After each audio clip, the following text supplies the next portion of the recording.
ಮಹಾಭಾಗ್ಯಶಾಲಿಯಾದ ಶ್ರೀ ಆಕಾಶ ಮಹಾರಾಜ ತನ್ನ ಬಂಧು ಪರಿವಾರವನ್ನೆಲ್ಲ ಕುಡಿಸಿ ಕರೆಸಿ ಅವರೆಲ್ಲರ ಗುರು ಹಿರಿಯರ ಸಭೆಯಲ್ಲಿ ತಾನು ವಿರಾಜಮಾನನಾಗಿ ಕನ್ಯಾದಾನ ನಿಮಿತ್ತಕವಾಗಿ ಗಣಪತಿ ಪೂಜಾ ಪುಣ್ಯಾಹವಾಚನೆಯನ್ನು ಮಾಡಿ ಎಲ್ಲ ಬಂಧುಗಳಿಗೆ ಎದ್ದು ನಿಂತು ಪ್ರತಿಜ್ಞಾಪೂರ್ವಕವಾಗಿ ಹೇಳ್ತಾ ಇದ್ದಾನೆ. ರಮಾಪತಿಯಾದ ಶ್ರೀನಿವಾಸನಿಗೆ ನನ್ನ ಮಗಳಾದ ಪದ್ಮಾವತಿಯನ್ನು ಕನ್ಯಾದಾನ ಮಾಡ್ತಾ ಇದ್ದೇನೆ. ಅವರ ಆ ಉತ್ಸವದಲ್ಲಿ ನೀವೆಲ್ಲ ಬಂಧು ಬಾಂಧವರು ಬಂದು ನನ್ನಲ್ಲಿ ಕೃಪೆ ತೋರಿ ವಿವಾಹ ನಿರ್ವಿಘ್ನವಾಗಿ ಆಗುವ ಹಾಗೆ ಅನುಗ್ರಹ ಮಾಡಬೇಕು ಅಂತ ಗುರು ಹಿರಿಯರನ್ನು ಬಂಧು ಬಾಂಧವರನ್ನು ಪ್ರಾರ್ಥಿಸ್ತಾ ಇದ್ದಾನೆ. ಅಲ್ಲೇ ಇದ್ದ ತನ್ನ ಗುರುಗಳನ್ನು ಕೇಳ್ದ, ಸ್ವಾಮಿ ನನ್ನ ಕಡೆಯಿಂದ ನಮ್ಮ ಬಂಧು ಪರಿವಾರದ ಕಡೆಯಿಂದ ಒಪ್ಪಿಗೆ ಆಗಿದೆ, ಇನ್ನು ಮದುವೆಯ ಮುಂದುವರೆದ ಭಾಗ ಏನು ಮಾಡಬೇಕು, ನಿಮ್ಮ ನೇತೃತ್ವದಲ್ಲಿ ಆಗಬೇಕು. ಕಿಂಕಾರ್ಯಂಬದ ವಿಪ್ರೇಂದ್ರ ಏನು ಮಾಡಬೇಕು ಹೇಳ್ರಿ. ಬೃಹಸ್ಪತ್ಯಾಚಾರ್ಯರಂದರು, ಇನ್ನೇನಿಲ್ಲಪ್ಪ, ಮುಖ್ಯವಾಗಿ ಕನ್ಯಾದಾನ ತೆಗೆದುಕೊಳ್ಳುವಂತಹ ವರ ಮತ್ತು ವರನ ಕಡೆಯವರಿಗೆ ಲಗ್ನ ಪತ್ರಿಕೆಯನ್ನು ಕೊಡಬೇಕು. ಅದಕ್ಕಾಗಿ ಬ್ರಾಹ್ಮಣರನ್ನು ಕಳಿಸಬೇಕು ಅಂದಾಗ ರಾಜ ಕೇಳ್ತಾನೆ, ಕಿಂಲೇಖ್ಯಂ ಪ್ರಾಕೃತೈ ಅಪ್ರಾಕೃತ ಶರೀರಿಣ, ಏನಂತ ಬರೀಲಿ ನಾನು ಅಂದ. ನಂಗೆ ಗೊತ್ತಿರೋದೆಲ್ಲ ಪ್ರಾಕೃತ ವಿದ್ಯೆ, ವರನಾದರೂ ಅಪ್ರಾಕೃತ, ಹೇಗೆ ನಾನು ಬರೀಲಿ, ಏನು ಬರೀಲಿ? ಬೃಹಸ್ಪತ್ಯಾಚಾರ್ಯ ಅಂದರು, ನೀನೇನು ಬರಿಬೇಡ, ನಾ ಹೇಳಿದ್ದನ್ನು ಬರಿ ಅಂತ. ಗುರುಪದಿಷ್ಟ ಮಾರ್ಗೇಣ ವಿಲಿಲೇ ಕಸಪತ್ರಿಕಾಂ. ಆಕಾಶರಾಜ ಗುರುಗಳು ಹೇಳಿದ ಹಾಗೆ ಪತ್ರಿಕೆಯನ್ನು ಬರಿತಾ ಇದ್ದಾರೆ, ಲಗ್ನ ಪತ್ರಿಕೆ. ಏನು ಬರದ? ಅಪ್ರಾಕೃತಾಯ ನಿತ್ಯಾಯ ಸಚ್ಚಿದಾನಂದಮೂರ್ತಯೇ ಸ್ವತಂತ್ರಾಯ ಅದ್ವಿತೀಯಾಯ ಅನಂತರೂಪಾಯ ಶಾಂಗಣಿ ಭಕ್ತಪ್ರಿಯಾಯ ಭಕ್ತೈಕ ವೇದ್ಯೋಪಾದೇಯಾಯ ರೂಪಿಣೇ ದೇವಾದಿದೇವ ಪೂಜ್ಯಾಯ ಬ್ರಹ್ಮಪೂಜ್ಯಾಯ ವಿಷ್ಣವೇ ಶ್ರೀನಿವಾಸಾಯ ಕೃಷ್ಣಾಯ ವೆಂಕಟಾಚಲವಾಸಿನೇ.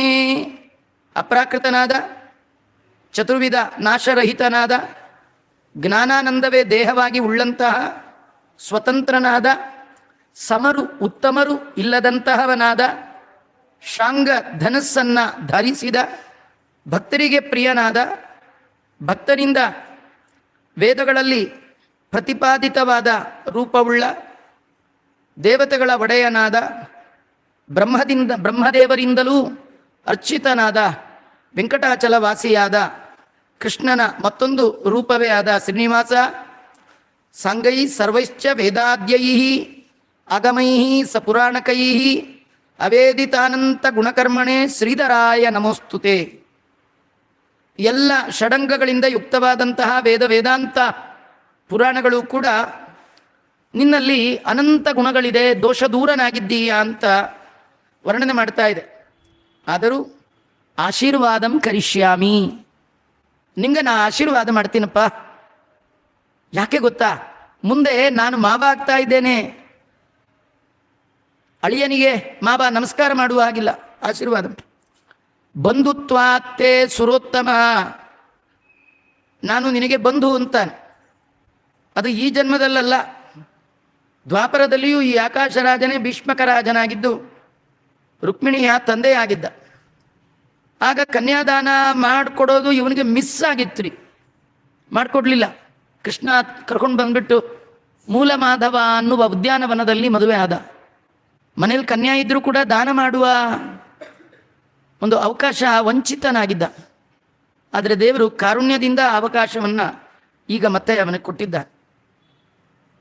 ಅದನ್ನು ನೆನಪು ಮಾಡಿಕೊಂಡು, ಆಗ ನಿನ್ನ ಮದುವೆಯಲ್ಲಿ ಆಶೀರ್ವಾದ ಮಾಡಲಿಲ್ಲ, ನಾನು ನಿನಗೆ ಬಂಧು ಮಾವ. ತ್ವತ್ಪಾದ ಸಂವೀಕ್ಷ ಕಾಮ ಆಕಾಶನಾಮಕ, ನಿನ್ನ ಪಾದಕಮಲಗಳನ್ನು ನೋಡಬೇಕು ಅಂತ ದರ್ಶನಾಕಾಂಕ್ಷಿಯಾದ ಆಕಾಶರಾಜ ನಾನು ತ್ವದಾಶ್ರಯಂ ಸಮಾಕಾಂಕ್ಷನ್ ಲೇಖ್ಯಾಮ್ಯದ್ಯ ಮಾಧವ, ನಾನು ನಿನ್ನ ಆಶ್ರಯವನ್ನು ಅಪೇಕ್ಷೆ ಮಾಡಿ ಈ ಪತ್ರಿಕೆಯನ್ನು ಬರಿತಾ ಇದ್ದೇನಪ್ಪ. ಸ್ತ್ರೀ ಪುತ್ರ ಭ್ರಾತೃಭಿಸ್ಸರ್ವಂ ಕುಶಿಲೋ ಕುಶಲಿನೋ ಭಯಂ, ನಾವೆಲ್ಲ ನಿನ್ನ ಅನುಗ್ರಹ ವಿಶೇಷದಿಂದ ಕ್ಷೇಮವಾಗಿದ್ದೇವೆ. ತ್ವದನುಗ್ರಹ ಮಾತ್ರೇಣ ವಸಾಮೋ ಹರೇಪುರೆ, ನಾವೆಲ್ಲ ಹರೇಪುರೆ ಅಂದರೆ ನಾರಾಯಣಪುರ ಅಂತ, ನಾರಾಯಣಪುರದಲ್ಲಿ ನಿನ್ನ ಅನುಗ್ರಹದಿಂದ ಕ್ಷೇಮವಾಗಿ ವಾಸ ಮಾಡ್ತಾ ಇದ್ದೇವೆ. ನಿಮ್ಮೆಲ್ಲರ ಕ್ಷೇಮ ಪತ್ರ ಮೂಲಕ ತಿಳಿಸ್ತಕ್ಕಂಥದ್ದು. ಇದಿಷ್ಟು ಒಕ್ಕಣಿಕೆ. ಈ ಪತ್ರವನ್ನು ಚೈತ್ರ ಶುಕ್ಲ ತ್ರಯೋದಶಿ ಏತತ್ ಪತ್ರಂ ವಿಲಿಖ್ಯತೆ, ಈ ಪತ್ರವನ್ನು ಚೈತ್ರ ಶುಕ್ಲ ತ್ರಯೋದಶಿ ಬರಿತಾ ಇದ್ದೇನೆ. ಕನ್ಯಾಂ ಪದ್ಮಾವತೀಂ ತುಭ್ಯಂ ದಾಸ್ಯಾಮಿ ಮತಿರ್ಮಮ, ನನ್ನ ಮಗಳಾಗಿರ್ತಕ್ಕಂಥ ಪದ್ಮಾವತಿಯನ್ನು ನಿನಗೆ ಕೊಡಬೇಕು ಅಂತ ನಾನು ಬಯಸಿದ್ದೇನೆ. ನೀನು ವಿವಾಹ ಕ್ರಮದಲ್ಲಿ ಸ್ವೀಕಾರ ಮಾಡಬೇಕು. ತಾಮ್ ಅಂಗೀಕುರು ಗೋವಿಂದ ವಿವಾಹ ವಿಧಿಪೂರ್ವಕಂ, ವಿಧಿಪೂರ್ವಕವಾಗಿ ಶಾಸ್ತ್ರದಲ್ಲಿ ಹೇಳಿದ ಕ್ರಮದಲ್ಲಿ ಅವಳನ್ನು ಸ್ವೀಕಾರ ಮಾಡಬೇಕು. ನನ್ನ ಮನಸ್ಸಿನಲ್ಲಿ ಏನಿದೆ, ನಾನು ಎಂಥವ, ನಮ್ಮ ಮನೆ ಎಂಥದ್ದು, ನಮ್ಮ ಮಗಳೇ ಎಂಥವಳು, ಇದೆಲ್ಲ ನಿನಗೆ ಪರಿಚಯ ಇರುವ ನಿಮ್ಮ ಆಚಾರ್ಯಕ್ಕೆ ಗೊತ್ತಿದೆ, ಕೇಳಿ ತಿಳ್ಕೊಬೇಕಿದೆ. ಯಾರು ನಿಮ್ಮ ಆಚಾರ್ಯ? ಶುಕಾಚಾರ್ಯ ಬರ್ತಾ ಇದ್ದಾರೆ ನೋಡಿ. ಮಾ ಕುರುಷ್ವ ಸಂದೇಹಂ ಕನ್ಯಾರ್ಥಂ ಪುರುಷೋತ್ತಮ, ಅದೇನು ಸುಮ್ಮನೆ ಲೆಟರ್ ಬರೆದಿದ್ದಾನೆ ಅಂತ ಅಂದ್ಕೊಳ್ಬೇಡ. ವೈಶಾಖ ಶುಕ್ಲ ದಶಮಿ ಭೃಗುವಾರೇ ಶುಭ ದಿನೇ ಬಂಧುಭಿಸ್ಸಹ ಸಂಪ್ರಾಪ್ಯ ಮಾ ಮುದ್ರುತ್ಯ ಗಣೈಸ್ಸಹ ಹರ್ಷೇಣ ಪಾಣಿಗ್ರಹಣಂ ಕರ್ತವ್ಯಮೇ ಮನೋಗತಂ. ವೈಶಾಖ ಶುಕ್ಲ ದಶಮಿ ಶುಕ್ರವಾರ, ಈ ಮುಹೂರ್ತದಲ್ಲಿ ಬಂಧು ಪರಿವಾರದಿಂದ ಕೂಡಿಕೊಂಡು ಬಂದು ಸಾಲಂಕೃತಳಾದ ನನ್ನ ಮಗಳನ್ನು ಕನ್ಯಾದಾನ ಸ್ವೀಕಾರ ಮಾಡಿ ನನ್ನನ್ನು ಅನುಗ್ರಹ ಮಾಡಬೇಕು ಅಂತ ಕೇಳ್ತಾನೆ. ನೋಡಿ, ಇಲ್ಲೆಲ್ಲ ನಮಗೊಂದು ಸಂದೇಶ, ಈ ಕಥೆ ಒಳಗೊಂದು ಕಥೆ ನಮಗೋಸ್ಕರ ಇದೆ. ಈ ಕೆಲವರು ಲಗ್ನ ಪತ್ರಿಕೆಗೂ ಮದುವೆಗೂ ಎಷ್ಟು ಗ್ಯಾಪ್ ಇರಬೇಕು ಅಂತ ತಿಳಿಸ್ಕೊಡ್ತಾ ಇದ್ದಾರೆ. ಕೆಲವರು ಲಗ್ನ ಪತ್ರಿಕೆ ಆಗಿ 1 ವರ್ಷ ಬಿಟ್ಟು ಮದುವೆ ಅಂತ, ಅಥವಾ 6 ತಿಂಗಳು ಮದುವೆ, ಇದೆಲ್ಲ ಇಲ್ಲ ರೀ. ಈ ಪತ್ರ ಬರೆದದ್ದು ಚೈತ್ರ ಶುಕ್ಲ ತ್ರಯೋದಶಿ. ಚೈತ್ರ ಆದಮೇಲೆ ಬರೋ ಮಾಸ ಯಾವುದು? ನೆಕ್ಸ್ಟ್ ಮಂತೆ, ಕರೆಕ್ಟ್ 1 ತಿಂಗಳು. ವೈಶಾಖ ಶುಕ್ಲ ದಶಮಿ ಮದುವೆ, ಶುಕ್ಲದಿಂದ ಶುಕ್ಲಕ್ಕೆ 1 ತಿಂಗಳು. ಇದು ದಶಮಿ, ಅದು ತ್ರಯೋದಶಿ. ಸುಮಾರು 25-26 ದಿನ ಗ್ಯಾಪ್. ಯಾವಾಗಲೂ ಮದುವೆ ಮಾಡುವಾಗ ಅತಿ ಹೆಚ್ಚು ಕಾಲಾವಕಾಶ ಇಲ್ಲ. ಇಷ್ಟು ನಾನು ಮದುವೆ ಮಾಡಬೇಕು ಅಂತ ಅಂದ್ಕೊಂಡಿದ್ದೇನೆ, ನೀನು ಬಂದು ಸ್ವೀಕಾರ ಮಾಡಬೇಕು. ಹೆಚ್ಚಿಂದು ಪತ್ರದಲ್ಲಿ ಏನು ಬರೆಯೋದು ನಿನಗೆಲ್ಲ ಗೊತ್ತೇ ಇದೆ. ಮತ್ತು ನಾನು ಏನು ಪತ್ರದಲ್ಲಿ ಬರೆದಿಲ್ಲ, ನಿನಗೇನಾದ್ರು ಡೌಟ್ ಇದ್ದರೆ ಶುಕೋ ವದತಿ ಯತ್ ಸತ್ಯಂ, ಶುಕಾಚಾರ್ಯರಿಗೆ ಎಲ್ಲ ಗೊತ್ತಿದೆ. ಆದ್ದರಿಂದ ನೀನು ಬಂದು ಅನುಗ್ರಹ ಮಾಡಬೇಕು ಅಂತ ಹೀಗೆಲ್ಲ ಕೇಳಿದ್ದಾರೆ. ಆ ಪತ್ರವನ್ನು ಒಂದು ಉತ್ತಮವಾದ ವಸ್ತ್ರದಲ್ಲಿ ಕಟ್ಟಿ ಶುಕಾಚಾರ್ಯರ ಕೈಗೆ ಕೊಟ್ಟಿದ್ದಾನೆ. ಶುಕಾಚಾರ್ಯರು ಪತ್ರವನ್ನು ಕಣ್ಣಿಗೊತ್ತಿ ತಲೆಯಲ್ಲಿಟ್ಟು ಹೊರಟಿದ್ದಾರೆ. ಯಾಕೆಂದರೆ ಭಗವಂತನಿಗೆ ಭಕ್ತ ಬರೆದ ಪತ್ರ, ಯಾರ್ಯಾರಿಗೋ ಬರೆದದ್ದಲ್ಲ, ಸ್ವಯಂ ಭಗವಂತನಿಗೆ ಬರೆದದ್ದು. ಆ ಪತ್ರವನ್ನು ಮುಂದೆ ಭಗವಂತ ಸ್ಪರ್ಶ ಮಾಡಲಿಕ್ಕಿದ್ದಾನೆ. ಬರೀ ಸ್ಪರ್ಶ ಮಾತ್ರ ಅಲ್ಲ, ನೋಡ್ಲಿಕ್ಕಿದ್ದಾನೆ. ಬರೀ ನೋಡೋದಲ್ಲ, ಓದಲಿಕ್ಕಿದ್ದಾನೆ. ಮಂಗಳವಾದ ಪತ್ರಿಕೆ ಇದು. ಮುಂದೆ ಅದರಂತೆ ಭಗವಂತ ಕಲ್ಯಾಣೋತ್ಸವವನ್ನು ಮಾಡಿಕೊಳ್ಳಲಿಕ್ಕಿದ್ದಾನೆ. ಅಂತಹ ಪವಿತ್ರವಾದ ಪತ್ರವನ್ನು ತಲೆಯಲ್ಲಿಟ್ಟು ಶುಕಾಚಾರ್ಯರು ಹೊರಟಿದ್ದಾರೆ. ಸ್ವಲ್ಪ ದೂರ ಹೋಗಿದ್ರು. ಈ ಆಕಾಶರಾಜನೇ ಓಡ್ಕೋತಾ ಮತ್ತೆ ಬಂದ. ಆಚಾರ್ಯ ಆಚಾರ್ಯ ಅಂದ. ಆಚಾರ್ಯ ತಿರುಗಿ ನೋಡಿದ್ರು. ಏನಪ್ಪ ಅಂದರು. ರಾಜ ಹೇಳ್ತಾನೆ, ಏನಕೇನ ಪ್ರಕಾರೇಣ ತಸ್ಯ ಚಿತ್ತಂ ವಶೀಕುರು. ಆಚಾರ್ಯ, ನೀವೇನು ಮಾಡ್ತಿರೋ ಗೊತ್ತಿಲ್ಲ, ಆ ಹುಡುಗನ ಮನಸ್ಸನ್ನು ವಶ ಮಾಡಿಕೊಳ್ಬೇಕು. ನನ್ನ ಮಗಳನ್ನು ಮದುವೆ ಆಗೋಲ್ಲ ಅಂತ ಹೇಳಬಾರ್ದು. ನೀವೇನು ಮಾಡ್ತಿರೋ ಮಾಡಿ. ಹುಡುಗ ಏನಾದರೂ ವರದಕ್ಷಿಣೆ ಅಂತೇನಾದ್ರು ಕೇಳಿದ್ರೆ ನಾನು ಕೊಡ್ತೀನೋ ಇಲ್ವೋ ಅಂತ ನೀವು ಅಂದ್ಕೊಳ್ಬೇಡಿ. 10,000 ಕೋಟಿ ದಕ್ಷಿಣೆ ಕೊಡ್ತೀನಿ. ಅಯುತಂ ಸ್ವರ್ಣ ಲಕ್ಷಂ ವಾ ಕೋಟಿಂ ವಾರ್ಬುದಮೇವ ವಾ. ಎಷ್ಟು ಕೇಳಿದ್ರೂ ಕೊಡ್ತೇನೆ. 10,000 ಕೊಡ್ತೇನೆ, ಇಲ್ಲ ಸಾಲದು ಅಂದರೆ 1,00,000 ಕೊಡ್ತೇನೆ. 1,00,000 ಕೊಡೋದು ಕಡಿಮೆ ಅಂದರೆ ಕೋಟಿ ಕೊಡ್ತೇನೆ. ಕೋಟಿ ಕೊಡೋದು ನಮ್ಗೆ ಸಾಲಲ್ಲ ಅಂದರೆ 10,000 ಕೋಟಿ ಕೊಡ್ತೇನೆ. ಅಷ್ಟು ಯಾಕೆ? ಆ ಹುಡುಗ ಬಂದು ಕನ್ಯಾದಾನ ಸ್ವೀಕಾರ ಮಾಡಿಬಿಟ್ರೆ ನಂದು ಏನಿದೆ ಅದೆಲ್ಲ ಅವನಿಗೆ ಕೊಟ್ಬಿಡ್ತೀನಿ. ಶುಕಾಚಾರ್ಯ ಅಂದರೆ ಇಷ್ಟ ಅಂದಿಯಲ್ಲ, ಮುಗಿದ್ಬಿಡು. ಹುಡುಗ ಒಪ್ಪದ ಹಾಗೆ ಲೆಕ್ಕ. ನೀ ಮೊದಲೇನೋ 10,000 ಕೊಡ್ತೀನಿ, ಒಂದು ಅದ್ರ ಸ್ವಲ್ಪ ಡೌಟ್ ಇತ್ತು ನನಗೆ. 10,000 ಕೋಟಿ ಕೊಡ್ತೇನೆ ಅಂದಿಯಲ್ಲ, ಹುಡುಗ ಒಪ್ತಿದ್ನೋ ಇಲ್ಲೋ ಡೌಟ್. ಈ ಕಡೆಯಲ್ಲಿ ಒಂದು ಹೇಳ್ದಿಯಲ್ಲ, ಎಲ್ಲ ಕೊಟ್ಬಿಟ್ಟು ಖಂಡಿತ ಬರ್ತಾನೆ ಹುಡುಗ, ಇನ್ನೇನು ಯೋಚನೆ ಮಾಡಬೇಡ. ಏನಿದ್ರ ಕಥೆ ಏನು? ಏನಿಲ್ಲ, ದೇವರಿಗೆ ಅಷ್ಟು ಕೊಡ್ತೇನೆ ಇಷ್ಟು ಕೊಡ್ತೇನೆ ಅಂತ ಅನ್ಬಾರ್ದು. ನಂದೇನದು ಸ್ವಾಮಿ, ನಿಂದೇ ಇದೆಲ್ಲ, ತನು ನಿನ್ನದು, ಜೀವನ ನಿನ್ನದು, ಅನುದಿನದಲ್ಲಿ ಬಾಹು ಸುಖ ದುಃಖ ಎಲ್ಲ ನಿನ್ನದಯ್ಯ. ಸರ್ವ ಸಮರ್ಪಣೆಯೇ ಸದುಪಾಯ. ದೇವರನ್ನ ಹೊಂದುವ ಉಪಾಯ ಏನಂದ್ರೆ, ಹರಿಯ ಕರುಣದಳಾದ ಭಾಗ್ಯವ ಹರಿ ಸಮರ್ಪಣೆ ಮಾಡಿ ಬದುಕಿರೋ. ಕೆರೆಯ ನೀರನ್ನು ಕೆರೆಗೆ ಚೆಲ್ಲಿ ವರವ ಪಡೆದವರಂತೆ ಕಾಣಿರೋ. ನಾವು ಸ್ವಲ್ಪ ಹಾಗಿಲ್ಲ ರೀ. ನಾವು ದೊಡ್ಡ 40-60 ಮನೆ. ಯಾರ್ದದು ಮನೆ?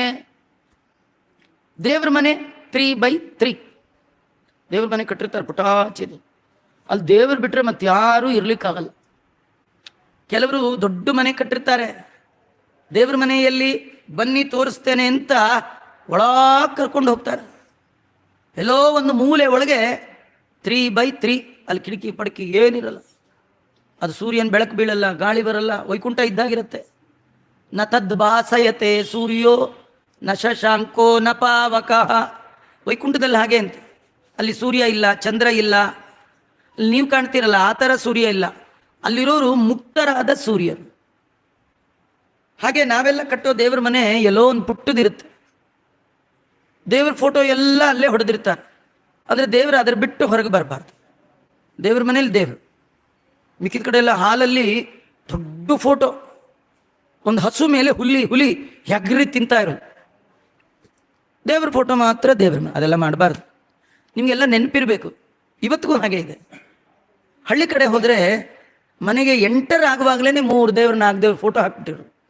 ನಮ್ಮ ತಂದೆ, ನಿಮ್ಮ ತಂದೆ, ನಮ್ಮ ತಾತ, ನಿಮ್ಮ ತಾತನ ಕಾಲದಲ್ಲಿ ಎಲ್ಲ ಹೀಗೆ ಇರ್ತಿತ್ರಿ.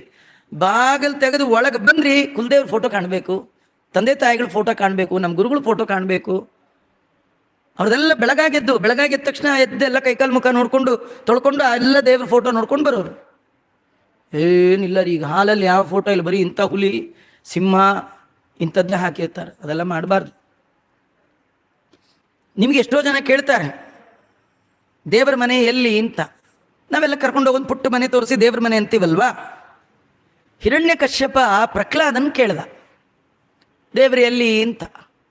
ನಮಗೂ ಎಷ್ಟೋ ಜನ ಕೇಳ್ತಾರೆ ದೇವ್ರಿ ಎಲ್ಲಿ, ನಿಮ್ಮ ಮನೇಲಿ ದೇವ್ರಿ ಎಲ್ಲಿ, ಬನ್ನಿ ಅಂತ ಒಳಗೆ ಕರ್ಕೊಂಡು ಹೋಗ್ತೀವಲ್ಲ.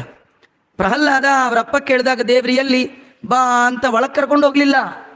ಪ್ರಹ್ಲಾದ ಏನಂದ, ದೇವರು ಎಲ್ಲ ಕಡೆ ಇದ್ದಾನೆ, ಎಲ್ಲಂದ್ರಲ್ಲಿ ನಿಂಗೆ ಎಲ್ಲಿ ಬೇಕು ಹೇಳಿ ಅಲ್ಲಿ ತೋರಿಸ್ತೀನಿ ಇಂದ. ಅರ್ಥ, ಪ್ರಹ್ಲಾದ ಹೇಳ್ತಾನೆ, ದೇವ್ರನ್ನ ಎಲ್ಲಿ ಅಂತ ಕೇಳೋದೇ ರಾಂಗ್ ಪ್ರಶ್ನೆ. ಎಲ್ಲ ಕಡೆ ಇರೋನ್ನ ಎಲ್ಲಿ ಅಂತ ಕೇಳ್ತೀಯಲ್ಲ ಅಲ್ವಾ.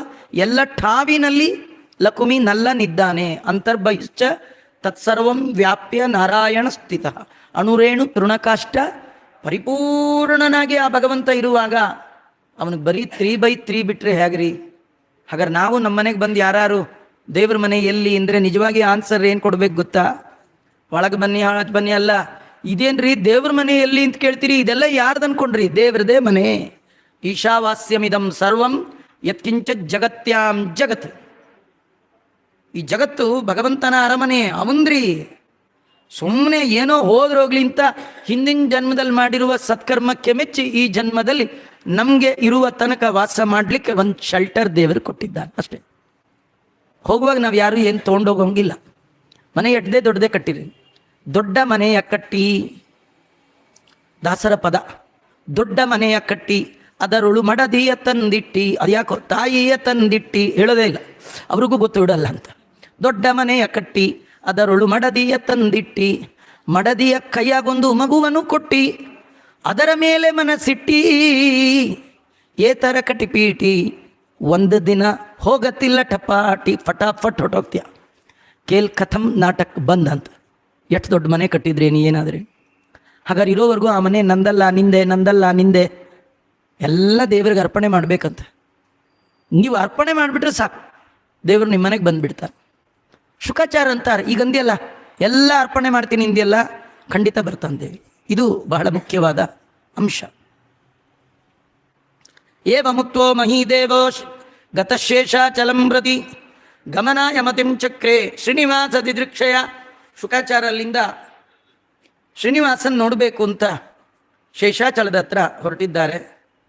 ಮಧ್ಯಾಹ್ನ ಕಾಲ ವೆಂಕಟಾಚಲ ಪರ್ವತಕ್ಕೆ ಶುಕಾಚಾರ್ಯರು ಬಂದಿದ್ದಾರೆ. ಯಾಕೆ ಬಂದರು?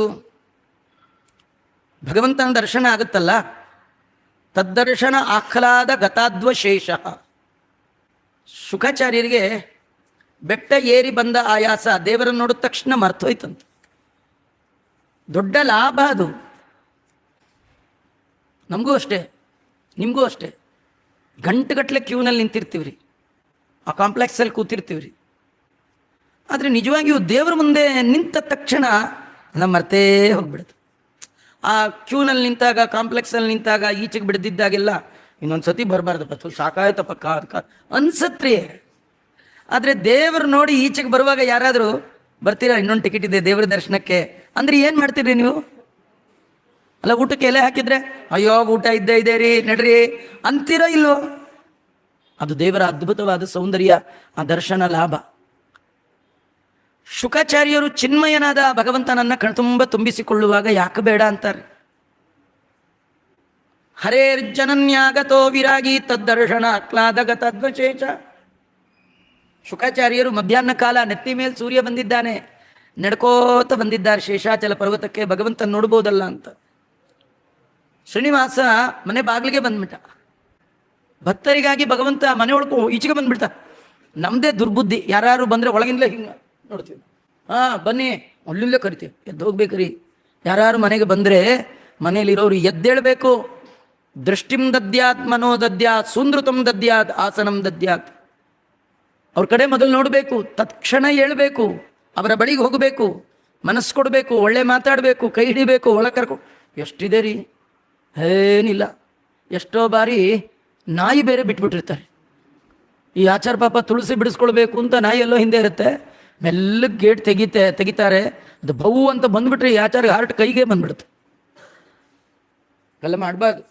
ಮನೆಗೆ ಯಾರು ಬಂದರೆ ಹೇಗಿರಬೇಕು ಸ್ವಯಂ ಭಗವಂತ ತೋರಿಸ್ತಾನೆ. ನೋಡಿ, ಮತ್ತೆರಡು ಕಥೆ ಭಾಗವತದಲ್ಲಿ. ಈ ಭವಿಷ್ಯ ಪುರಾಣದಲ್ಲಿಯೂ ಒಂದು ಕಥೆ ಇದೆ. ಇದಕ್ಕೆ ದ್ವಾಪರ ಯುಗದಲ್ಲಿ ಶೇಷಶೈಲ ಅಂತ ಬಂತು ಅಂತ ಹೇಳಿದ್ದಾರೆ. ಯಾಕಂದರೆ ಶೇಷದೇವರು ಗತಮದಹ, ಶೇಷದೇವರಿಗೂ ವಾಯುದೇವರಿಗೂ ಜಗಳ. ಅದರಲ್ಲಿ ಆ ಸಂದರ್ಭದಲ್ಲಿ ದೇವರು ಮನೆಯಿಂದ ಹೊರಗೆ ಬರ್ತಾನೆ. ಏನಪ್ಪ ಯಾಕೆ ಜೋರು ಮಾಡ್ತಾ ಇದೆಯೋ ಅಲ್ವಾ? ಯಾಕೆ ಬಂದದ್ದು ಅಂದರೆ ಯಾಕೆ ಜಗಳ ಮಾಡ್ತಿದ್ರಿ ಅಲ್ಲ, ವಾಯುದೇವರು ಬಂದಿದ್ದಾರೆ ಅಂತ ಈಚೆಗೆ ಬಂದಂತೆ. ಇಲ್ಲಿ ಮಾತ್ರ ಅಲ್ಲ, ಹಿಂದೆ ಸನಕಾದಿಗಳು ಬಂದಾಗಲೂ ಕೂಡ ದೇವರೇ ಹೊರಗೆ ಬಂದದ್ದು. ಅಷ್ಟೇ ಅಲ್ಲ, ದಶಮಸ್ಕಂದದಲ್ಲಿ ಕೃಷ್ಣ ಅವನ್ ನೋಡ್ಲಿಕ್ಕೆ ಅವನ ಸ್ನೇಹಿತ ಸುಧಾಮ ಬಂದ. ಸುಧಾಮ ಬಂದಾಗಲೂ ಕೃಷ್ಣನೇ ಹೊರಗೆ ಬಂದ. ಇದರರ್ಥ ಏನಂದ್ರೆ, ದೇವರಿಗಾಗಿ ಒಂದು ಹೆಜ್ಜೆ ನೀ ಬಿಟ್ರೆ ನಿಮ್ಮನ್ನು ನೋಡಬೇಕು ಅಂತ ಅವನು 100 ಹೆಜ್ಜೆ ಇಟ್ಕೊಂಡು ಬರ್ತಾನ್ರಿ. ದೇವರು ಒಂದೇ ಕಡೆ ನಿಂತು ಬಿಟ್ರೆ ಈ ಭಕ್ತ ಎಷ್ಟೇ ಹೆಜ್ಜೆ ಇಟ್ಕೊಂಡು ಹೋದ್ರು ಇವನನ್ನ ನೋಡ್ಲಿಕ್ಕೆ ಆಗಲ್ಲ, ತುಂಬ ದೂರದಲ್ಲಿದ್ದಾನೆ. ಇವನು ಭಕ್ತರಿಗೆ ಹೇಗೆ ಹತ್ರ ಆಗ್ತಾನೆ ಅಂದ್ರೆ, ಭಕ್ತ ಈ ದೇವರನ್ನ ನೋಡಬೇಕು ಅಂತ ಒಂದು ಸ್ಟೆಪ್ ಇಟ್ಟರೆ ಸಾಕು, ದೇವರಿಗೆ ಭಾರಿ ಖುಷಿಯಾಗಿ 100 ಸ್ಟೆಪ್ ಇಟ್ಕೊಂಡು ಬರ್ತಾನೆ. ಮನವನಿತ್ತರೆ ತನ್ನ ನೀವನು. ಹಾಗಾಗಿ ಈ ಶುಕಾಚಾರ್ಯರು ಬಂದರೆ ಸ್ವಯಂ ಭಗವಂತ ಹೊರಗೆ ಬಂದ್ಬಿಟ್ಟಿದ್ದಾನೆ. ದೂರಾದಾಯಾಂತ ಮಾವೀಕ್ಷ್ಯ ವೆಂಕಟಾದ್ರಿ ಶಿಖಾಮಣಿ. ದೂರದಲ್ಲಿ ಬರ್ತಾ ಇರ್ತಕ್ಕಂಥ ಶುಕಾಚಾರ್ಯ ನೋಡಿ ಅವನ ತಲೆಯಲ್ಲಿ ಏನು ಬಂತು, ದೇವ್ರು ಅನ್ಕೊಂಡ ಅಲ್ಲ ಈ ಶುಕಾಚಾರ್ಯ ಬರ್ತಾ ಇದ್ದಾರೆ, ನಮ್ಮಮ್ಮ ಎಲ್ಲಿ ಹೋದ್ಲು, ಯಾಕೋ ಬರಲಿಲ್ವೇ, ಎಲ್ಲೋ ಬಸ್ ಗಿಸ್ ಮಿಸ್ ಆಯಿತೋ ಏನು ಕಥೆಯೋ. ಕೆಲವು ಸತಿ ಗೊತ್ತಿಲ್ಲದೆ ಇದ್ದವ್ರನ್ನ ರೈಲ್ವೆ ಸ್ಟೇಷನ್ಗೆ ಕರ್ಕೊಂಡು ಹೋಗಿ ಕೆಳಗೆ ಏನಾರು ಇಳಿಸ್ಬಿಟ್ರೆ ಈ ಟ್ರೈನ್ಗೆ ಹತ್ತೋ ಬದಲು ಇನ್ಯಾವುದೋ ಒಂದು ಟ್ರೈನ್ಗೆ ಹತ್ತು ಕೂತ್ಬಿಟ್ರೆ ಎಷ್ಟು ಅವ್ಯವಸ್ಥೆಯಲ್ಲಿ. ಹಾಗೆ ಎಲ್ಲರೂ ಅಮ್ಮ ಯಾವ್ದಾರು ಎಲ್ಲರೂ ಕೂತ್ಬಿಟ್ಲೋ ಏನಾಯ್ತು. ಮಾತಾಚ ನಾಗತಾ ಕಸ್ಮಾದಿತಿ ಚಿಂತಾಪರೋ ಹರಿಹಿ. ವಿಚಾರ ಮಾಡುವಾಗ ಶುಕಾಚಾರ್ಯರು ಶಿಷ್ಯ ಸಹಿತರಾಗಿ ಬರ್ತಾ ಇದ್ದಾರೆ. ದೇವರನ್ನ ನೋಡಿದ್ರು, ಶುಕಾಚಾರ್ಯರು ನೋಡಿದ್ರು. ಶ್ರೀನಿವಾಸ ಬಾಗಿಲಲ್ಲೇ ನಿಂತಿದ್ದ. ಶುಕಾಚಾರ್ಯ ಏನು ಮಾಡಿದ್ದಾರೆ, ದದರ್ಶ ನೋಡಿ ಸಶೀರ ಪಾಣಿಂಕೃತ್ವ ಕಾರ್ಯ ವಿನಿಶ್ಚಯ, ಎರಡೂ ಕೈಗಳನ್ನು ಜೋಡಿಸಿ ಹೀಗೆ ತಲೆ ಮೇಲೆ ಕೈ ಇಟ್ಕೊಂಡ್ರು. ನಾವು ಅಷ್ಟೇ, ನೀವು ಅಷ್ಟೇ. ತಿರುಪ್ತಿಲಿ ಹೋದ ತಕ್ಷಣ ದೇವ್ರ ಹತ್ರ ಹೋಗುವಾಗೆಲ್ಲ ಏನು ಮಾಡ್ತಾರೆ, ಎರಡೂ ಕೈ ಎತ್ತಿ ಗೋವಿಂದ ಗೋವಿಂದ ಗೋವಿಂದ ಅನ್ನೋದಾದರೆ, ಶುಕಾಚಾರ್ಯರು ಭಾಗವತ ಹೇಳಿದ ಮಹಾನುಭಾವರು, ಭಾಗವತೋತ್ತಮರು. ಭಗವಂತನ ಕಂಡಾಗ ಅವ್ರಿಗೆ ಎಷ್ಟು ಭಕ್ತಿ ಉದ್ರೇಕ ಆಗಿರಬೇಡ, ಎರಡೂ ಕೈಗಳನ್ನು ಗಟ್ಟಿಯಾಗಿ ಜೋಡಿಸಿ ಕೈ ಮುಗಿತಾ ಇದ್ದಾರೆ. ಬರೀ ಕೈ ಹೀಗೆ ಜೋಡಿಸಿದ್ದಷ್ಟೇ ಇಲ್ಲ, ಶ್ರೀನಿವಾಸನ್ ನೋಡಿ ಹೀಗಂತ ಇದ್ದಾರೆ, ತಲೆ ತೂಗ್ತಾ ಇದ್ದಾರೆ. ಶ್ರೀನಿವಾಸ ಏನು ಅನ್ಕೊಂಡ, ನಮ್ಮ ಕೆಲಸ ಆಯಿತು ಅಂತ ಅನ್ಕೊಂಡ. ಇವರು ಭಗವಂತನ ಗುಣ, ಅದರ ಭಾರಕ್ಕೆ ತಲೆ ತೂಗುತ್ತಿದ್ರು ಅಲ್ವಾ. ಈ ಕೆಲವು ಸತಿ ಸಂಗೀತ ಕೇಳುವಾಗ ಹೀಗಂತಿರ್ತಾರೆ, ಇನ್ನು ಕೆಲವರು ಪುರಾಣ ಕೇಳುವಾಗ ಹೀಗಂತಿರ್ತಾರೆ ಅಲ್ವಾ. ಬರೀ ಕೇಳುವಾಗಲೇ ಹೀಗೆ ಅನ್ನೋದಾದರೆ ದೇವರು ನೋಡಿದವರು ಶುಕಾಚಾರ್ಯ ಹೇಗನ್ಬೇಡ, ದೇವರು ನೋಡಿದ ತಕ್ಷಣ ಹೀಗಂದ್ರು. ಶ್ರೀನಿವಾಸ ಅನ್ಕೊಂಡ, ಓ ಕೃತ ಕಾರ್ಯ ವಿನಿಶ್ಚಯಂ ದದರ್ಶ ಸಶಿರಪ್ಪಾಣಿಂ. ಅವರು ಕೈಯನ್ನು ಮುಗಿದದ್ದು ಇದನ್ನೆಲ್ಲ ನೋಡಿ ನನ್ನ ಕೆಲಸ ಆಯಿತು ಅಂತ ಅನ್ಕೊಂಡ. ಶುಕಾಚಾರ್ಯರನ್ನ ನೋಡಿ ಭಗವಂತ ಆಸನಾದ್ ಉತ್ತಿತೋ ಹರಿಹಿ ವಿಭಕ್ತಿಯ ಇವ, ಭಕ್ತಿಯಿಂದ ಥಟ್ಟಂತ ಎದ್ದು ನಿಂತ್ಕೊಂಡಿದ್ದಾನೆ ಭಗವಂತ. ಶುಕಾಚಾರ್ಯರಂದ್ರು, ಕಾರ್ಯಂ ದವ ಕೃಪಾ ಸಿಂಧು. ಶ್ರೀನಿವಾಸ ಎದ್ದು ನಿಂತ ಆಚಾರ್ಯನ ಕೇಳ್ದ, ಆಚಾರ್ಯ ಕಾರ್ಯಂ ಮದೀಯಂ ವಿಪ್ರೇಂದ ಪಕ್ವಂ ಬಾ ಪಕ್ವಮೇ ಬಾ. ಏನಾಚಾರ್ಯ ನಮ್ಮ ಕೆಲಸ ಏನಾಯ್ತು? ಆಯ್ತೋ ಗೋವಿಂದನು ಅಂದ್ರು. ಶುಕಾಚಾರ್ಯ ಅಂದ್ರು, ಅಲ್ಲಯ್ಯ ನಿನ್ನ ಹೆಸರು ಹೇಳ್ಕೊಂಡು ಹೋದ್ರೇನೆ ಕೆಲಸ ಆಗತ್ತೆ, ಇನ್ನು ನಿನ್ನ ಕೆಲಸ ಆಗದೆ ಇರುತ್ತಾ? ಪಕ್ವಮೇವ ನ ಸಂಶಯ. ಯಾವಾಗ ನಿನ್ನ ಕೆಲಸ ಆಯಿತು ಅಂತಂದ್ರೋ ಆ ಶ್ರೀನಿವಾಸ ಆಚಾರ ಕಾಲ್ಗೆ ದಬ್ಬಂದು ಬಿದ್ದುಬಿಟ್ಟ. ಮತ್ತೆ ಎದ್ದ, ಶುಕಾಚಾರ್ಯರನ್ನು ಗಟ್ಟಿಯಾಗಿ ತಬ್ಗೊಂಡ್ಬಿಟ್ನಂತೆ. ಅತಿ ಚಿತ್ರ ಚರಿತ್ರಾತ್ಮ ಶುಕಮಾಹ ಮಹೀಪತೆ. ದೇವ್ರು ಯಾವಾಗ ನಮಸ್ಕಾರ ಮಾಡ್ತಾನೋ, ಯಾವಾಗ ತಬ್ಗೋತಾನೋ ಅವನ ಚರಿತ್ರೆ ಗೊತ್ತಾಗಲ್ಲ. ಯಾಕೆ ನಮಸ್ಕಾರ ಮಾಡಿದ್ನೋ, ಯಾಕೆ ತಬ್ಗೊಂಡ್ನೋ ತಿಳಿಯೋದು ನಿನ್ನಾಟ ತಿರುಪತಿಯ ವೆಂಕಟ. ಶ್ರೀನಿವಾಸ ಹೇಳ್ತಾನೆ, ಅಲ್ಲ ನನ್ನ ಕೆಲಸ ಪಕ್ವ ಆಯ್ತಾ? ರಾಜ ಮಗಳನ್ನ ನಂಗೆ ಕೊಡ್ತೀನಿ ಇನ್ನ. ಬಹಳ ಆಶ್ಚರ್ಯ ಅಂದ. ಯಾಕೋ ಅಂದ್ರು, ವದಂತಿ ಲೋಕ ನೃತಾನ್ ಸಹಸ್ರಾನ್ ವಿವಾಹ ಕಾಮ ನರಜನ್ಮನೋ ಯೇ ತೇಯಾಂತಿ ಮದ್ದಾಮ ಕಿಮತ್ರ ವಾಚ್ಯಂ ಜಗತ್ ಕುಟುಂಬಸ್ಯ ವಿವಾಹ ಕಾಮ. ಭೂಲೋಕದಲ್ಲಿ ಒಬ್ಬ ಉತ್ತಮ ಅವನಿಗೆ ಮದುವೆ ಮಾಡಿಸ್ಬೇಕು ಅಂತ ಹೇಳಿ 1,000 ಸುಳ್ಳು ಹೇಳಿದ್ರೂ ಪರವಾಗಿಲ್ಲ. ಹೇಳ್ತಾರೆ ನೋಡಿ, 1000 ಸುಳ್ಳು ಹೇಳಿ ಒಂದು ಮದುವೆ ಮಾಡ್ರಿ ಅಂತ. ಅಷ್ಟು ಮಾಡಿದ್ರು ಅವರು ಒಂದು ವೈಕುಂಠವನ್ನೇ ಸೇರ್ತಾರಂತ. ಅಂಥದ್ರಲ್ಲಿ ಜಗತ್ ಕುಟುಂಬಿಯಾದ ನನ್ನ ಮದುವೆಗೆ ನೀವು ಅದು ಇನ್ನೇನೇನು ಸುಳ್ಳು ಹೇಳಿದ್ರು ಏನು ಪ್ರಾಬ್ಲಮ್ ಇಲ್ಲ, ನಾನು ನೋಡ್ಕೊಳ್ತೇನೆ ಅಂತಂತೇವೆ. ನರೋಬಿ ಬರ್ತಿ ಸ್ವಸುತಂ ಸಪಾರ್ಯಂ ಸ್ವಜನಂ ಗೃಹಂ. ಯಾರೇ ಮದುವೆ ಮಾಡಿಕೊಂಡ್ರು ಕೂಡ ಅವರಾಯಿತು, ಅವ್ರ ಹೆಂಡತಿ, ಅವ್ರ ಮನೆ, ಅವ್ರ ಮಕ್ಕಳು ಅಲ್ವಾ. ಕೆಲವ್ರಂತ ನೋಡಿ, ಮದುವೆ ಆಯ್ತಲ್ಲ ಆಚಾರ್ಯ, ನಮ್ಮದೇ ಸಂಸಾರ ದೊಡ್ಡದಾಯ್ತಪ್ಪ, ನಮ್ಮನೆ ಮನೆಯವರು, ನಮ್ಮ ಮಕ್ಕಳು, ಮೊಮ್ಮಕ್ಕಳು, ನಮ್ಮ ಅಳಿಯ, ನಮ್ಮ ಇವ್ರದೇ ದೊಡ್ಡದಾಯ್ತು. ಆ ಹಿಂದಿನವರೆಲ್ಲ ಅಪ್ಪ ಅಮ್ಮ ತಾತ ಚಿಕ್ಕಪ್ಪ ಅವರೆಲ್ಲ ಸೆಕೆಂಡ್ ಸರ್ಕಲ್ಲು. ಫಸ್ಟ್ ಸರ್ಕಲ್ ಅಂದರೆ ನಮ್ದಿಷ್ಟೇ, ಇದೆಲ್ಲ ನಮ್ಮದು. ಭಗವಂತ ಅಂತಾನೆ, ಇಂತಹ ವ್ಯಕ್ತಿಗೆ ಮದುವೆ ಮಾಡಿಸಿದ್ರೇನೆ ಪುಣ್ಯ. ಅಂದರೆ ಬ್ರಹ್ಮಾಂಡಂಬವನಂ ವಿದ್ವನ್ ಬ್ರಹ್ಮಾಮೇನ ಅಭಿಸಂಭವ. ಈ ಬ್ರಹ್ಮಾಂಡವೇ ನನ್ನ ಮನೆ, ಬ್ರಹ್ಮದೇವರು ನನ್ನ ಹೊಕ್ಕಳಿಂದ ಹುಟ್ಟಿದವರು, ನನ್ನ ಹೆಂಡತಿ ಮಹಾಲಕ್ಷ್ಮಿ, 84 ಲಕ್ಷ ಜೀವರಾಶಿಗಳು ನನ್ನ ಮಕ್ಕಳು. ಏತೇಷಾಂ ರಕ್ಷಣೆ ಬದ್ಧ ದಿಕ್ಷೋಹಂ ಮುನಿಸತ್ತಮ. ನನಗಿಷ್ಟು ಮಕ್ಕಳು ಮರಿ, ಇಷ್ಟು ಬ್ರಹ್ಮಾಂಡವನ್ನು ನೋಡಿಕೊಳ್ಳುವ ಹೊಣೆಗಾರಿಕೆ ಇದೆ. ಇಂಥ ಮಹಾಕುಟುಂಬಯುಕ್ತಸ್ಯ, ಇಂಥ ವಿಶ್ವಕುಟುಂಬಿಯಾದ ನನಗೆ ಕಲ್ಯಾಣ ಕಾರಣಾತ್, ಮದುವೆಗೋಸ್ಕರವಾಗಿ ಮಿಥ್ಯಾ ಭಾಷಿತಂ ರಾಜ್ಞಸ್ವ. ಆ ರಾಜರ ಬಳಿ ಹೋಗಿ ನೀವೇನೇನು ಸುಳ್ಳು ಹೇಳಿದ್ರೋ ಏನು ಕಥೆಯೋ, ನೀವೇನು ಸುಳ್ಳು ಹೇಳಿದ್ರು ಕೂಡ ನಿಮಗೆ ಅದೇನು ಬಾಧಕ ಆಗೋಲ್ಲ. ನೀವು ಮಾಡಿರ್ತಕ್ಕಂಥ ಉಪಕಾರಕ್ಕೆ ನಾನು ನಿಮ್ಗೇನು ಮಾಡಲಿ? ಒಂದು ಕೆಲಸ ಮಾಡ್ತೀನಿ, ನನ್ನ ಪವಿತ್ರವಾದ ಈ ಶರೀರ ಇದರ ಆಲಿಂಗನ ಮಾಡ್ಕೊಂಡು ಬಿಡ್ತೇನೆ ಅಂತ ಹೇಳಿ ದೇವರು ಆಲಿಂಗನ ಮಾಡ್ಕೊಂಡಂತ್ರಿ. ಶುಕಾಚಾರ ಅನ್ಕೊಂಡೇ ಇರಲಿಲ್ಲ ದೇವರಿಗೆ ತಬ್ಕೊಳ್ತಾನೆ ಅಂತ ಅನ್ಕೊಂಡು. ದೇವರು ಯಾರನ್ನ ಯಾವಾಗ ತಬ್ಕೊಳ್ತಾನೆ ಜೀವರಿಗೆ ಗೊತ್ತಾಗಲ್ಲ, ನಾವು ರೆಡಿ ಇರಬೇಕಷ್ಟೆ. ನೋಡಿ, ಧ್ರುವನಿಗೆ ದೇವರು ಪ್ರತ್ಯಕ್ಷ ಆದರೆ ಧ್ರುವ ತನ್ನ 2 ಕೈ ಹೀಗೆ ಮುಂದಿಟ್ಟಿದ್ದಂತೆ, ಏನಾದ್ರು ಬೈ ಚಾನ್ಸ್ ದೇವರು ಅವಕಾಶ ಕೊಟ್ಟರೆ ಒಂದು ಸತಿ ತಬ್ಕೊಳ್ಳೋಣ ಅಂತ. ಇವತ್ತು ನೀವು ಜಗನ್ನಾಥ ಕ್ಷೇತ್ರಕ್ಕೆ ಹೋದರೆ, ಪೂರಿ ಅಲ್ಲೆಲ್ಲ, ದ್ವಾರಕ ಅಲ್ಲೆಲ್ಲ ಹೀಗೆ ಹೋಗಲ್ಲ ಜನ, ಹೋಗುವಾಗಲೇ ಹೀಗೆ ಹೋಗ್ತಾರೆ ದೇವ್ರ ಹತ್ರ. ನಿಮಗೆ ಬೈಕೆ ಇದ್ದರೆ ದೇವರಿಗೆ ಏನಾದರೂ ಬೈಕೆ ಬಂದರೆ ಆದರೂ ಆಗ್ಬೋದು. ನಮಗೆ ಬೈಕೆ ಅಲ್ಲ, ನಾವು ಹೋಗಲ್ಲ ಹೀಗೆ ಹೋಗ್ತಿರ್ತೀವಿ ಕೈ ಕಟ್ಕೊಂಡು. ಏನೋ ದಿಮಾಕು ದೇವ್ರ ಹತ್ರ, ಆ ದಿಮಾಕೆಲ್ಲ ತೋರಿಸ್ಬಾರ್ದು. ನೀವು ವಿನಯ ಬೇಕು. ಈ 2 ಕೈ ಎತ್ತಿದ್ರೆ ಇದೊಂಥರ ಈ ದಿವಾಳಿ ಆದವ್ರ ಕೈ ಎತ್ತ ಸರೆಂಡರ್, ಅಥವಾ ಈ ಪೊಲೀಸ್ನವ್ರು ಬಂದಾಗ ಹಂಗೆ ದೇವರ ಮುಂದೆ ಕೈ ಎತ್ತಬೇಕು. ನಂದೇನಿಲ್ಲ ಸ್ವಾಮಿ, ಎಲ್ಲ ನಿಂದೆ. ಇದು ಎರಡರ್ಥ. ಒಂದು, ನಿನ್ನಲ್ಲಿ ನಾನು ಶರಣು ಬಂದಿದ್ದೇನೆ. ಇನ್ನೊಂದು, ನೀನು ಅವಕಾಶ ಕೊಟ್ಟರೆ ನೀನು ಒಂದ್ಸತಿ ಬಾಚಿ ತಬ್ಬಿ ಬಿಡೋಣ. ಭಗವಂತ ತಬ್ಕೊಂಡ್ಬಿಟ್ಟಿದ್ದಾನೆ. ಶುಕಾಚಾರ್ಯರನ್ನ ಕೇಳ್ದ, ಅಂತೂ ಎಲ್ಲ ವ್ಯವಸ್ಥೆ ಮಾಡ್ಕೊಂಡು ಬಂದಿದ್ದೀರಿ, ಮತ್ತು ನಾನೇನು ಮಾಡ್ಬೇಕು ಹೇಳ್ರಿ. ಶುಕಾಚಾರ್ಯರಂದರು, ಅಲ್ಲಯ್ಯ, ಆ ರಾಜ ನಿನಗೆ ಪತ್ರಿಕೆ ಬರೆದಿದ್ದಾನಪ್ಪ.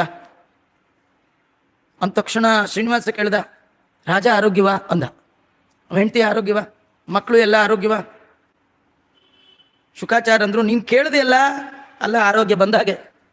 ಕೆಲವ್ರು ಕೇಳಿದ್ರು ಇದ್ದದ್ದು ಹೋಗ್ಬಿಡ್ತ್ರಿ, ಕೆಲವ್ರು ಬೆಳಗ್ಗೆ ಸಿಕ್ಕಿ ಆರೋಗ್ಯನ ಅಂತಾರೆ, ಅವತ್ತೇ ಆಸ್ಪತ್ರೆಗೆ ಸೇರ್ಕೊಂಡ್ಬಿಡ್ತೀವಿ. ಕೆಲವರು ಸುಮ್ಮನಿದ್ರೇನೆ ಸಾಕು. ಭಗವಂತ ಆರೋಗ್ಯವಾ ಅಂತ ಕೇಳಿಬಿಟ್ರೆ ಸಾಕು, ದೊಡ್ಡವರು ಕ್ಷೇಮವಾಗಿದ್ದೀರಾ ಅಂದುಬಿಟ್ರೆ ಸಾಕು, ನಮ್ಮ ಕ್ಷೇಮ ಬಂದಾಗೆ. ಶುಕಾಚಾರ್ಯಂದ್ರು, ಸರ್ವಂತು ಕುಶಲಂ ತಸ್ಯ ಭಗವಾನ್ ಭೂತ ಭಾವನಃ. ಶ್ರೀನಿವಾಸ ಅಂದ, ಏನೋ ಪತ್ರಿಕೆ ತಂದಿದ್ರಿ, ನೀವೇ ಓದ್ಬಿಡಿ ಅಂತ. ಶ್ರೀನಿವಾಸನ ಮುಂದೆ ಆ ಲಗ್ನ ಪತ್ರಿಕೆಯನ್ನು ಓದಿದ್ದಾರೆ. ಅತ್ಯಂತ ಸಂತೋಷದಿಂದ ಶ್ರೀನಿವಾಸ ದೇವರು ತಾವು ಪತ್ರವನ್ನು ಬರೆದಿದ್ದಾರೆ ಮಾವನಿಗೆ. ಹೆಣ್ಣಿನ ಕಡೆಯಿಂದ ಪತ್ರಿಕೆ ಆಯಿತು, ಗಂಡಿನ ಕಡೆಯಿಂದ ಅಕ್ಸೆಪ್ಟೆನ್ಸಿ, ಅವರದೊಂದು ಪತ್ರಿಕೆ, ಲಗ್ನ ಪತ್ರಿಕೆ. ಏನು ಬರೆದ ಕೃಷ್ಣ ಶ್ರೀನಿವಾಸ? ರಾಜಾದಿರಾಜ ಪೂಜ್ಯಾಯ ಸುಧರ್ಮ ತನಯಾಯ ಚ ನಮೋ ನಮೋತಿ ಭಕ್ತ್ಯೈವ ಕೃತ್ಯೇಯಂ ಪತ್ರಿಕಾಧುನಾ ಲಿಖ್ಯತೆ ಶ್ರೀನಿವಾಸೇನ ಶುಭ ವಿಜ್ಞಪ್ತಿ ಗರ್ಭಿಣಿ ಶ್ರೀಮದ್ರಾಜಾದಿರಾಜೇಂದ್ರ ಕಿರೀಟಾಗೃಷ್ಟಪಾದಕ ಅಸ್ಮದ್ಬಂಧುವರೆಣ್ಯಾಡ್ಯ ಗುಣಪೂರ್ಣ ಸಮೃದ್ಧಿಮಾನ್ ಸುಧರ್ಮತನಯ ಆಕಾಶ ನಾಮ್ನಾಶು ಸುಕೀರ್ತಿಮಾನ್ ನಮೋ ನಮೋಸ್ತುತೆ ರಾಜನ್ ಶ್ರೀನಿವಾಸಾಯ ಶಂಗಿಣೆ ಶ್ರೀನಿವಾಸೇನ ಬಾಲೇನ ವಿಜ್ಞಪ್ತಿ ಕ್ರಿಯತೆ ತ್ವಿಯಂ. ರಾಜಾದಿರಾಜರಿಂದ ಪೂಜಿತವಾದ ಪಾದವುಳ್ಳ ಸುಧರ್ಮನ ಮಗನಾದ ಆಕಾಶರಾಜನಿಗೆ ಬಾಲಕನಾದ ಶ್ರೀನಿವಾಸ ಭಕ್ತಿಯಿಂದ ನಮಸ್ಕಾರ ಮಾಡ್ತಾ ಇದ್ದಾನೆ. ಇವನು ಬಾಲಕ ಅಂತ. ಭವದ್ಭಿರ್ಲಿಖಿತಂ ದೃಷ್ಟ ಸಂತೋಷೋ ಹ್ಯಭವನ್ ಮಮ. ನೀವು ಬರೆದ ಪತ್ರಿಕೆಯನ್ನು ನೋಡಿ ನಂಗೆ ಬಹಳ ಸಂತೋಷ ಆಯಿತು. ನೀವು ಪತ್ರಿಕೆಯಲ್ಲಿ ತಿಳಿಸಿದ ಹಾಗೆ ವೈಶಾಖ ಶುಕ್ಲ ದಶಮಿ ಭೃಗುವಾರೇ ಮಹೋತ್ಸವೇ, ವೈಶಾಖ ಶುಕ್ಲ ದಶಮಿ ಶುಕ್ರವಾರ ದಿನ ನೀವು ನಡೆಸುವ ಉತ್ಸವದಲ್ಲಿ ಬಂದು ಅಂಗೀಕರೋಮಿ ರಾಜೇಂದ್ರ ತವ ಕನ್ಯಾಂ ವಿಷಾಂಪತೆ, ನಿಮ್ಮ ಮಗಳನ್ನು ಸ್ವೀಕಾರ ಮಾಡ್ತಾ ಇದ್ದೇನೆ. ಹೇಗೆ ಭಗೀರಥ ದೇವಲೋಕದಿಂದ ಗಂಗೆಯನ್ನು ತಂದು ಪಿತೃಗಳ ಉದ್ಧಾರ ಮಾಡಿದನೋ, ಅದರಿಂದಾಗಿ ತಾನು ಉದ್ಧಾರವಾದನೋ, ಜೊತೆಗೆ ಜಗತ್ತಿನ ತುಂಬೆಲ್ಲ ಅವನ ಕೀರ್ತಿ ಹರಡಿತೋ, ಹಾಗೆ ನಿಮಗೂ ಆಗಲಿ. ಹೇಗೆ ಸಮುದ್ರ ರಾಜ ವರುಣ ತನ್ನ ಮಗಳಾದ ಮಹಾಲಕ್ಷ್ಮಿಯನ್ನು ನಾರಾಯಣನಿಗೆ ಕೊಟ್ಟು ಉದ್ಧತನಾದನೋ, ಹಾಗೆ ನಿಮಗೆ ಅನುಗ್ರಹ ಆಗಲಿ. ದತ್ವಾಮೇ ಸುಭಗಾಂ ಕನ್ಯಾಂ ತವ ಪೂರ್ವೋತ್ತರಂ ಕುಲಂ. ಹಿಂದಿನ ಮುಂದಿನ 21 ಕುಲ ಉದ್ಧಾರ ಆಗತ್ತೆ. ಉದ್ಧತ್ಯ ಬಹುಲಾಂ ಕೀರ್ತಿಂ ಲಭೇತರ ದುರ್ಲಭಾಂ. ಇತರರಿಂದ ದುರ್ಲಭವಾದ ಅತ್ಯಂತ ಕೀರ್ತಿ ನಿಮಗೆ ಸಿಗ್ತಕ್ಕಂಥದ್ದಾಗತ್ತೆ. ನನ್ನ ಬಗ್ಗೆ ಕೂಡ ಶುಕಾಚಾರ್ಯರು ಚೆನ್ನಾಗಿ ತಿಳಿದಿದ್ದಾರೆ. ಹೆಚ್ಚಿಗೆ ಬರೆಯೋದು ಏನಿಲ್ಲ, ಒಮ್ಮೆ ಎಲ್ಲರೂ ಭೇಟಿಯಾಗೋಣ ಅಲ್ಲೇ ಮದುವೆ ಮನೆಯಲ್ಲಿ ಅಂಥೇಳಿ ಆ ಪತ್ರಿಕೆಯನ್ನು ಸುತ್ತಿ ಮತ್ತೆ ಶುಕಾಚಾರ್ಯ ಕೈ ಕೊಟ್ಟು, ಶುಕಾಚಾರ್ಯ ಹೊರಡಕ್ಕೆ ಎದ್ದು ನಿಂತರು. ಶುಕಾಚಾರ್ಯ ಕೈ ಹಿಡ್ಕೊಂಡ. ಶ್ರೀನಿವಾಸ ಕೈ ಕೂಡ್ರಿ ಆಚಾರ್ಯ, ಏನು ಅರ್ಜೆಂಟ್ ಕೂಡ್ರಿ ಒಂದು ನಿಮಿಷ. ಅಲ್ಲ, ನನಗೊಂದು ಡೌಟು, ಕ್ಲಿಯರ್ ಮಾಡಿಬಿಡಿ ಹಿಂದ. ಏನಪ್ಪ ನಿಂದೇನು ಡೌಟು ಅಂದರು. ಅಲ್ಲ ಆ ರಾಜ ಈ ಮದುವೆಗೆ ಹೇಗೆ ಒಪ್ಪದ? ಯಾಕಂದರೆ ಅವನು ನನ್ನ ಜಾತಿ ಯಾವುದು ಕೇಳಲೇ ಇಲ್ವಾ, ನಮ್ಮ ಗೋತ್ರ ಕೇಳಲಿಲ್ವಾ, ನನಗೆ ಮನೆ ಸೈಟು ಏನಾರು ಕೇಳಿದ್ನ, ವಿದ್ಯೆ ಉದ್ಯೋಗ ಏನು ಕೇಳಲೇ ಇಲ್ವಾ ಅಂತ. ಅವಿದಿತ್ವ ಕುಲಂ ಗೋತ್ರಂ ನಾಮ ಸಂಸ್ಥಾನ ಮಂದಿರಂ. ಏನು ತಿಳಿಯದೆ ನನಗೆ ಹೇಗೆ ಮಗಳು ಕೊಟ್ಟ? ಕಥಂ ದಾಸ್ಯತಿ ರಾಜೇಂದ್ರ ಕನ್ಯಾಮಮ ಮಹೀಸುರ. ರಾಜನ ಮಗಳನ್ನು ನನಗೆ ಯಾಕೆ ಕೊಡ್ತಾನೆ ಆಚಾರ್ಯ? ನನಗೆ ಕುಲ ಇಲ್ಲ, ಗೋತ್ರ ಇಲ್ಲ. ಅದೆಲ್ಲ ಹುಟ್ಟಿದವ್ರಿಗೆ ಇರುತ್ತೆ ರೀ. ಹುಟ್ಟಿದವ್ರಿಗೆ ಏನಿರುತ್ತೆ? ಕುಲ, ಗೋತ್ರ. ಇವನಿಗೆ ಹುಟ್ಟೇ ಇಲ್ಲ, ಎಲ್ಲಿಂದ ತರಬೇಕು ಗೋತ್ರ? ಶುಕಾಚಾರ್ಯಂದ್ರು, ನಿನಗೇನ ಯಾ ಕುಲ ಗೋತ್ರ? ಯಾರಿಗೆ ಹುಟ್ಟು ಸಾವಿದೆ ಅವ್ರಿಗೊಂದು ಗೋತ್ರ ಬೇಕು, ಅವ್ರಿಗೊಂದು ಕುಲ ಬೇಕು. ಯಾಕೆಂದರೆ ಮುಂದೆ ಮಾಡುವ ಸಂಸ್ಕಾರಕ್ಕೆ ಯಾವ್ಯಾವ ಕುಲದಲ್ಲಿ ಹುಟ್ಟಿರ್ತಾರೋ ಆ ಕುಲ ಸಂಪ್ರದಾಯ ಮಾಡಲಿ. ಗೋತ್ರ ತರ್ಪಣ ಬಿಡಲಿಕ್ಕೆ, ಹೆಸರು ತರ್ಪಣ ಬಿಡ್ಲಿಕ್ಕೆ ಅಷ್ಟೇ ರೀ, ಮತ್ತೇನಿಲ್ಲ. ನಿನಗೆ ಯಾವುದೂ ಇಲ್ಲೇ ಇಲ್ಲ. ನಕುಲಂ ನ ಚ ಗೋತ್ರಂಚ ತೇ ಜನ್ಮ ಮರಣೇ ಹರೇ ನ ಜರ ನ ಚ ವೃದ್ಧಿಶ್ಚ ನ ಸ್ಥಾನಂ ಚಾಶ್ರಯ. ದಾಸರಂತಾರೆ, ಆವ ಕುಲವು ತಿಳಿಯಲಾಗದು ರಂಗಯ್ಯ ನಿನ್ನ. ಆ ಭಗವಂತನದು ಕುಲಗೋತ್ರ ಅಂತೇನಿಲ್ಲ ರೀ. ಆಕಾಶ ರಾಜ ತನ್ನ ಮಗಳನ್ನ ನಿನಗೆ ಕೊಡ್ತಾ ಇದ್ದಾನೆ, ನೀನು ಆ ರಾಜನಲ್ಲಿ ದಯಮಾಡಿ ಆ ಕನ್ಯೆಯನ್ನ ಸ್ವೀಕಾರ ಮಾಡಬೇಕು ಅಂತ ಶುಕಾಚಾರ್ಯರು ಹೇಳಿ ಭಗವಂತನಿಗೆ ನಮಸ್ಕಾರವನ್ನು ಮಾಡಿ ಹೊರಟಿದ್ದಾರೆ. ಶುಕಾಚಾರ್ಯ ಹೊರಟರು ನಾರಾಯಣಪುರಕ್ಕೆ. ಶುಕಾಚಾರ್ಯ ಹೋಗಿ ಎಷ್ಟೋ ಹೊತ್ತಾದ ಮೇಲೆ ಸಾಯಂಕಾಲ ಬೊಕ್ಕಳ ಮಾಲೀಕ ಆ ಪುಟ್ಟ ಕುದುರೆ ಮೇಲೆ ಕೂತು ಬರ್ತಾ ಇದ್ದಾಳೆ ಮೆಲ್ಲಗೆ. ಆ ಕುದುರೆ ಗಂಟೆಗೆ ಒಂದು 2 ಕಿಲೋಮೀಟರ್ 3 ಕಿಲೋಮೀಟರ್ ಸ್ಪೀಡಲ್ಲಿ ಬರ್ತಾ ಇದೆ ಕುದುರೆ ಮೆಲ್ಲಗೆ. ಯಾಕಂದ್ರೆ ಆ ಕುದುರೆ ಜೋರಾಗಿ ಹೊಡ್ಬಿಟ್ರೆ ಅಮ್ಮ ಕೂತ್ಕೋಬೇಕಲ್ರಿ, ಅಮ್ಮಂಗೆ ಒಳ್ಳೆ ವಯಸ್ಸಾಗಿರೋ ಅಮ್ಮ ಅಲ್ವಾ. ಆ ಶ್ರೀನಿವಾಸ ದೇವರು ಅಮ್ಮ ಬರೋದು ನೋಡಿ ಅಮ್ಮ ಬಂದ್ಮೇಲೆ ಮೆಲ್ಲಗೆ ಇಳಿಸ್ಕೊಂಡ. ಅಮ್ಮನ ಕೇಳ್ದ, ಅಂಬಾ ಕಾಲ ವಿಳಂಬಾಸ್ತೆ ಕಿಮರ್ಥಂ ಕಮಲಾನನೆ. ಅಮ್ಮ ಯಾಕೊಂದು ತಡ ಆಯ್ತಲ್ಲ, ಯಾಕೆ, ಏನು ಆ ನಗರದಲ್ಲಿ ನಾರಾಯಣಪುರದಲ್ಲಿ ಏನು ಸಮಾಚಾರ ಏನು?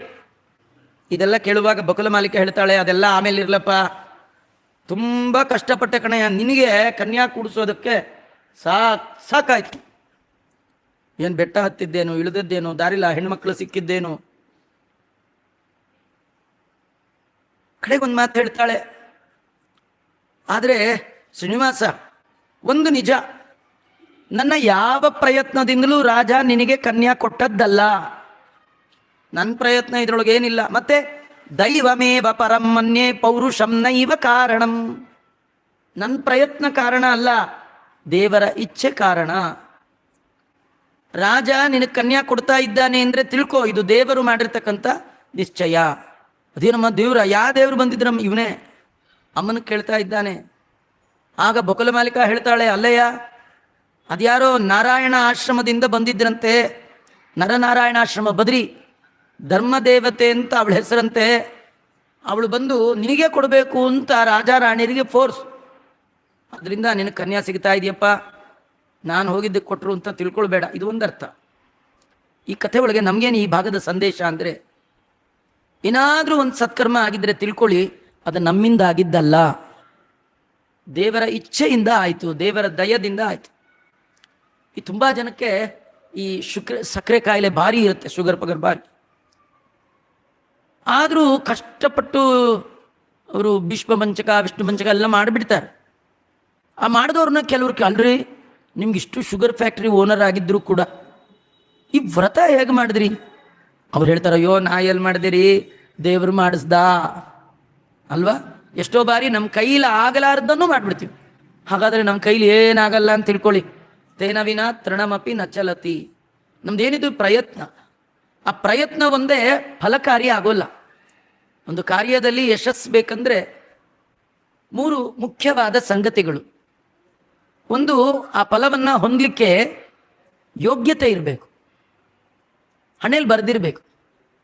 ಎರಡನೇದು, ಸಾಕಷ್ಟು ಎಫರ್ಟ್ಸ್ ಪ್ರಯತ್ನನೂ ಹಾಕಬೇಕು. ಇದು ಎರಡರ ಮೇಲೆ ದೈವಮೇವ ಪರಂ ಮನ್ಯೆ, ಭಗವಂತನ ಇಚ್ಛೆ, ದೇವರ ಪರಮಾನುಗ್ರಹ, ಅದು ಬಹುಮುಖ್ಯ ಕಾರಣ. ಹಾಗಾಗಿ ಶ್ರೀನಿವಾಸ, ನಿನ್ನ ವಿವಾಹಕ್ಕೂ ಕೂಡ ಆ ಭಗವಂತನ ಅನುಗ್ರಹವೇ ಕಾರಣ. ದೈವಯೋಗೇನ ಸಾ ಭದ್ರಾ ಸಂಪ್ರಾಪ್ತ ರಾಜಮಂದಿರಂ. ರಾಜನ ಮನೆಗೆ ಬಂದ ಆ ಧರ್ಮದೇವತೆ ಮಾಡಿದ ಕೆಲಸದಿಂದಾಗಿ ಇವತ್ತು ನಿನಗೆ ಕನ್ಯಾ ಸ್ವೀಕಾರ ಆಗ್ತಾ ಇದೆಯಪ್ಪ. ಇತ್ತಂ ಸಂಕಲ್ಪಯಾಮಾಸ. ಆ ರಾಜ ಎಲ್ಲ ಸಭಾ ಮಧ್ಯದಲ್ಲಿ ನಿನಗೆ ಕನ್ಯಾ ಕೊಡ್ತೇನೆ ಅಂತ ಅವನು ಪ್ರತಿಜ್ಞೆ ಮಾಡಿದ. ಇಲ್ಲದೇ ಇದ್ರೆ ನಿನಗೆ ಈ ಜನ್ಮದಲ್ಲಿ ಕನ್ಯಾ ಯಾರು ಕೊಡಬೇಕಿತ್ತು ಅಂದ್ಲು. ಶ್ರೀನಿವಾಸ ಇತಿ ಮಾತೃವಚ ಶ್ರುತ್ವ, ತಾಯಿ ಮಾತು ಕೇಳಿ ಮೆಲ್ಲಗೆ ಒಳಗೆ ನಕ್ಕೊಂಡಂತ. ಯಾಕೆ ನಕ್ಕ? ಅಮ್ಮ, ನಾರಾಯಣ ಆಶ್ರಮ ಅಂದು ಅದು ನಂದೇ, ಅಲ್ಲಿಂದ ಬಂದು ಧರ್ಮದೇವತೆ ಅಂದರು ನಾನೇ, ದೈವ ಅಂದರು ನಾನೇ, ಕೆಲಸ ಮಾಡಿದ್ದು ನಾನೇ, ಇದನ್ನೇ ದಾಸರಂದದ್ದು. ತನ್ನ ಕಾರ್ಯತ ಮಾಡಿದವಗೆ ಇನ್ನೊಬ್ಬರ ಹೆಸರು ಕೊಟ್ಟವಗೆ.